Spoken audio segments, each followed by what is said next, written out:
Hi friends, welcome to my channel. Kalavari Kodalu Kanaka Mahalakshmi upcoming ఎపిసోడ్లో ఏం జరగబోతుందో తెలుసుకోవాలనుకుంటున్నారా? అయితే ఛానల్ను సబ్స్క్రైబ్ చేసుకొని సపోర్ట్ చేయడం మర్చిపోకండి. విహారీ కనక మహాలక్ష్మి కారులో వెళ్తూ ఉంటారు. ఇక అప్పుడు కనక మహాలక్ష్మి విహారీ గారు ఒక్కసారి షేక్ హ్యాండ్ ఇవ్వండి అని చెప్పి అడుగుతూ ఉంటుంది. ఎందుకు లక్ష్మి అని చెప్పి విహారీ అడుగుతూ ఉంటాడు. మనకి ఒక కొత్త ప్రాజెక్ట్ వచ్చింది అని చెప్పి లక్ష్మి చెప్తూ ఉంటుంది. కంగ్రాచులేషన్స్ కనక మహాలక్ష్మి అని చెప్పి విహారీ అంటాడు. మనం ఇప్పుడు సెలబ్రేట్ చేసుకోవాలి లక్ష్మి అని చెప్పి విహారీ అంటూ ఉంటాడు. సరే విహారీ గారు అని చెప్పి కనక మహాలక్ష్మి అంటుంది. ఇక విహారీ కనక మహాలక్ష్మి ఇద్దరు కూడా అలా కారులో వెళ్తూ ఉంటారు. ఇక మరోవైపు అంబిక అదే రూట్లో వెళ్తూ ఉంటుంది. నేను విహారీ ఇక తిరిగి ప్రాణాలతో ఇంటికి రాడు అనుకుంటే లక్ష్మి నా ప్లాన్ అంతా కూడా చెడగొట్టింది అని చెప్పి అంబిక మనసులో అనుకుంటూ ఉంటుంది. ఆ లక్ష్మి నాకు దొరుకుతుంది, అప్పుడు దాని సంగతి చెప్తాను అని అంబిక మనసులో అనుకుంటూ డ్రైవింగ్ చేస్తూ ఉంటుంది. మరోవైపు విహారీ సడన్గా కార్ ఆఫ్ చేస్తాడు. కార్ ఎందుకు ఆఫ్ చేశారు విహారీ గారు అని లక్ష్మి అడుగుతూ ఉంటుంది. నీకు ట్రీట్ ఇస్తానని చెప్పాను కదా లక్ష్మి, నీకు పానీపూరి అంటే ఇష్టమేనా అని చెప్పి విహారీ అడుగుతూ ఉంటాడు. పానీపూరి అంటే ఇష్టం లేని అమ్మాయి ఉంటుందా విహారీ గారు అని చెప్పి కనక మహాలక్ష్మి అంటుంది. అయితే పద, నీకు పానీపూరి ట్రీట్ ఇస్తాను అని చెప్పి విహారీ అంటాడు. బాబు ఒక ప్లేట్ పానీపూరి ఇవ్వు అని చెప్పి విహారీ అంటాడు. అదేంటి విహారీ గారు ఒక ప్లేటే అంటున్నారు, మీరు తినరా అని కనక మహాలక్ష్మి అడుగుతూ ఉంటుంది.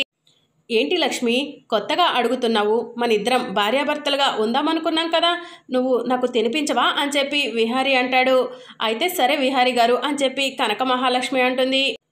ఇక లక్ష్మికి పానీపూరి పెట్టగానే మొదటిగా విహారీకి తినిపిస్తుంది. ఇక తరువాత లక్ష్మి తింటూ ఉంటుంది. అంబిక అదే రూట్లో వెళ్తూ లక్ష్మి విహారీ ఇద్దరు కూడా ఒకరికొకరు పానీపూరి తినిపించుకోవడం చూస్తూ ఉంటుంది. ఈ లక్ష్మింటి విహారీకి పానీపూరి తినిపిస్తుంది, వీళ్ళిద్దరి మధ్య ఏదైనా కథ నడుస్తుందా, లేకపోతే ఆ లక్ష్మి విహారీతో ఎందుకంత చనువుగా ఉంటుంది, విహారీ మాత్రం ఆ లక్ష్మితో ఎందుకు చనువుగా ఉంటాడు అని చెప్పి అంబిక మనసులో అనుకుంటూ అలానే చూస్తూ ఉంటే విహారీ లక్ష్మి ఇద్దరు కూడా అంబికను చూస్తారు. అత్త ఒక్క నిమిషం ఉండు వస్తున్నాను అని విహారీ అంబిక కారు దగ్గరకు వెళ్తూ ఉంటే అంబిక విహారీ మాటను వినిపించుకోకుండా కార్ స్టార్ట్ చేసి వెళ్ళిపోతూ ఉంటుంది. వీళ్ళిద్దరి సంగతి సహస్రకు చెప్పాలి, అప్పుడు కానీ ఉంటుంది అసలు స్టోరీ. ఈ లక్ష్మిని ఇంట్లో నుంచి బయటకు గెంటేయడానికి ఇదే కరెక్ట్ సమయం అని చెప్పి అంబిక మనసులో అనుకుంటూ ఉంటుంది. ఈ లక్ష్మి అనేది లేకపోతే నాకు ఆఫీస్ విషయాల్లో విహారీ విషయంలో కూడా అడ్డు అనేవాళ్లే ఉండరు అని చెప్పి అంబిక మనసులో అనుకుంటూ అక్కడి నుండి వెళ్ళిపోతూ ఉంటుంది. కనకం మనం కూడా అర్జెంటుగా ఇంటికి వెళ్ళాలి, అత్త వెళ్ళి సహస్రకు ఏం చెప్తుందో ఏంటో, మనల్ని చూసేసింది అత్త అని చెప్పి విహారీ చెప్తూ ఉంటాడు. సరే విహారీ గారు అని చెప్పి కనక మహాలక్ష్మి అంటుంది.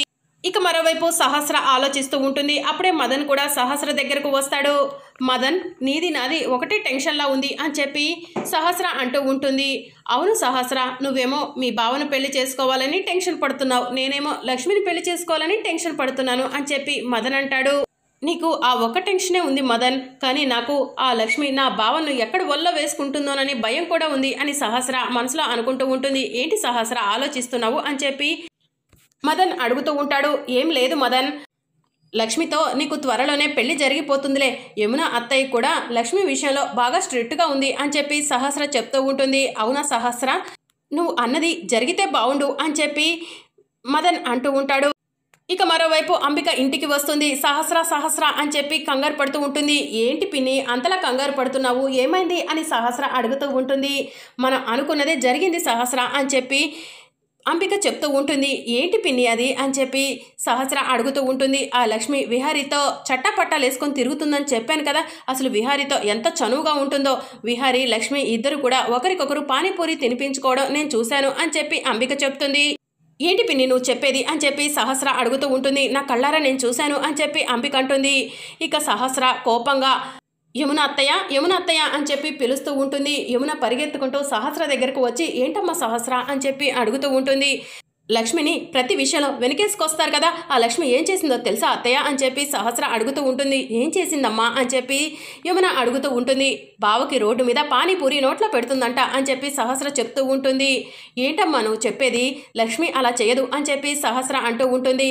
అంబిక పిన్ని అబద్ధం చెప్తుందంటారా, అంబిక పిన్ని కళ్ళారా చూసిందంట అని సహస్ర చెప్తూ ఉంటే అంబిక సహస్ర చెప్పేది నిజమా అని చెప్పి యమున అడుగుతూ ఉంటుంది. అబద్ధం నేనెందుకు చెప్తాను వదిన, లక్ష్మి విహారీ ఇద్దరు కలిసి పానీపూరి తినటం నేను చూశాను అని చెప్పి అంబిక చెప్తూ ఉంటుంది. అత్తయ్య ఇప్పుడు లక్ష్మి వస్తుంది కదా, దాని అంతు తేలుస్తాను, మీరు మధ్యలో రావద్దు అని సహస్ర చెప్తూ ఉంటుంది. అమ్మ సహస్ర, అనవసరంగా పొరపాటు పడకు, లక్ష్మి ఎప్పటికీ అలా చేయదు అని యమున చెప్తూ ఉంటుంది. లక్ష్మి చేసిందో చేయలేదో దాని నోటితోనే చెప్పిస్తాను అత్తయ్య అని చెప్పి సహస్ర అంటూ ఉంటుంది. భగవంతురా, ఏంటయ్యా రోజు రోజుకి ఏదో ఒక సమస్య పెడుతూనే ఉన్నావు, పాపం లక్ష్మి ఇప్పుడు ఏం చేస్తుందో ఏంటో అని చెప్పి యమున టెన్షన్ పడుతూ ఉంటుంది. ఇక మరోవైపు విహారీ లక్ష్మి ఇద్దరు కూడా ఇంటికి వస్తారు. రావే లక్ష్మి రా, నీకోసమే ఎదురు చూస్తున్నాను అని సహస్ర చెప్తూ ఉంటుంది. ఎందుకు సహస్రమ్మ అని లక్ష్మి అడుగుతూ ఉంటుంది. మా బావకు రోడ్డు మీద పానీపూరి తినిపిస్తున్నావంట, అంబిక పిన్ని చూసిందంట అని సహస్ర అడుగుతూ ఉంటుంది. బావా, మీరంతా ఈ లక్ష్మిని వెనకేసుకొస్తారు కదా, ఇది నిన్ను వల్ల వేసుకోవాలని చూస్తుంది బావా, ఇది కనిపించదు, నాలి మొహంది, నంగనాసి అని చెప్పి సహస్ర అంటూ ఉంటుంది. సహస్ర, లక్ష్మిని అనవసరంగా అపార్థం చేసుకోకు అని చెప్పి విహారీ అంటూ ఉంటాడు. ఇంకా అపార్థం చేసుకునేదేంటి బావా, ఈ లక్ష్మి నీకు పానీపూరి తినిపించిందా లేదా అని చెప్పి సహస్ర అడుగుతూ ఉంటుంది. తినిపించింది అని చెప్పి విహారీ అంటాడు. మరి ఇంకా మంచిది అంటావేంటి బావా, పరాయి మగాడికి ఎవరైనా నోట్లో ఏమైనా పెడతారా, అసలు దీనికి సిగ్గు లేదు, శరం లేదు, చిచ్చి నీలాంటి వాళ్ళు ఇంకా ఈ ఇంటిని పట్టుకొని వదలట్లేదు, ఏం బతికే నీది, ఇంకా కూడా ఇన్ని మాటలంటున్నా చీము నెత్తురు ఉన్నవాళ్ళైతే కనుక ఈ ఇంట్లో ఉండరు, సిగ్గులేందానా అని చెప్పి సహస్ర అంటూ ఉంటుంది. సహస్ర, అనవసరంగా నోరు జారకు అని చెప్పి విహారీ అంటాడు. ఏంటి బావా, ఈ లక్ష్మి నీకు అన్ని సుఖాలు అందిస్తుందా ఏంటి, లక్ష్మికి తెగ సపోర్ట్ చేస్తున్నావు అని చెప్పి సహస్ర అడుగుతూ ఉంటుంది. సహస్ర, నోరు జారి మాట్లాడుతున్నావు అని చెప్పి విహారీ సహస్ర చెంపపై లాగిపెట్టి ఒక్కటిస్తాడు. బావా, ఈ లక్ష్మి కోసం నన్నే కొడతావా అని చెప్పి సహస్ర అంటుంది. అసలు ఏం జరిగిందో తెలుసుకోకుండా అంబిక అత్త చెప్పిన మాటలను నమ్మి అలా నోటికొచ్చినట్టు మాట్లాడటం కరెక్ట్ కాదు సహస్ర అని చెప్పి విహారీ అంటాడు. లేదు బావా, నువ్వు నన్ను అవమానించావు, మార్నింగ్ కూడా నేను నీ చెయ్యి పట్టుకుంటుంటే నా చెయ్యి వదిలి వెళ్ళిపోయావు, ఆ లక్ష్మి టాబ్లెట్స్ ఇస్తే చక్కగా వేసుకుంటున్నావు, ఆ లక్ష్మి అన్నం పెడితే చక్కగా తింటున్నావు, దాంతో కాపడం పెట్టించుకుంటున్నావు, కానీ నేను నీ దగ్గరికి వస్తే నన్ను అవాయిడ్ చేస్తున్నావు బావా, ఇప్పుడు ఈ లక్ష్మిని కారులో ఎక్కించుకొని తెగ తిరుగుతున్నావు, నన్ను ఏ రోజైనా బయటికి తీసుకెళ్లావా బావా, నువ్వు పూర్తిగా మారిపోయావు బావా, మొదట్లో ఉన్న నా విహారీ బావకు నీకు చాలా తేడా ఉంది బావా అని సహస్ర అంటూ ఉంటుంది. ఇక అప్పుడే పద్మాక్షి వచ్చి ఏంటి సహస్ర గొడవ అని చెప్పి అడుగుతూ ఉంటుంది. సహస్ర జరిగిందంతా కూడా పద్మాక్షికి చెప్తూ ఉంటుంది. ఓసే లక్ష్మి, అందుకేనే నేను ఇంట్లో ఉండొద్దు అంటున్నాను అని చెప్పి పద్మాక్షి సహస్ర చెంపపై లాగిపెట్టి ఒక్కటిస్తుంది. అత్త, లక్ష్మిని ఎందుకు కొడుతున్నారు అని చెప్పి విహారీ అంటాడు. ఏదో నీ పెళ్ళాన్ని కొట్టినట్టు అంతలా ఫీల్ అవుతున్నావేంటి విహారీ, నీకు ఈ లక్ష్మికి నా కూతురు సహస్ర అన్నట్టు నిజంగా ఏదో సంబంధం ఉండే ఉంటుంది, అందుకే లక్ష్మిని అనగానే నువ్వు మీ అమ్మ ఉలిక్కి పడుతున్నారు అని చెప్పి పద్మాక్షి అంటుంది. చిచ్చి, అసలు ఇలా అసహ్యంగా మాట్లాడటానికి నోరెలా వస్తుంది అత్త, మనం ఒక సొసైటీలో గౌరవంగా బ్రతుకుతున్నాం, ఆ గౌరవాన్ని మర్యాదను తీసేస్తున్నావత్త, ఇలా కల్చర్ లెస్గా మాట్లాడి అని చెప్పి విహారీ అంటాడు. ఓహో, రోడ్డు మీద ఒకరికొకరు పానీపూరి తినిపించుకుంటుంటే మీకు కల్చర్లెస్గా అనిపించట్లేదా విహారీ అని పద్మాక్షి అంటుంది.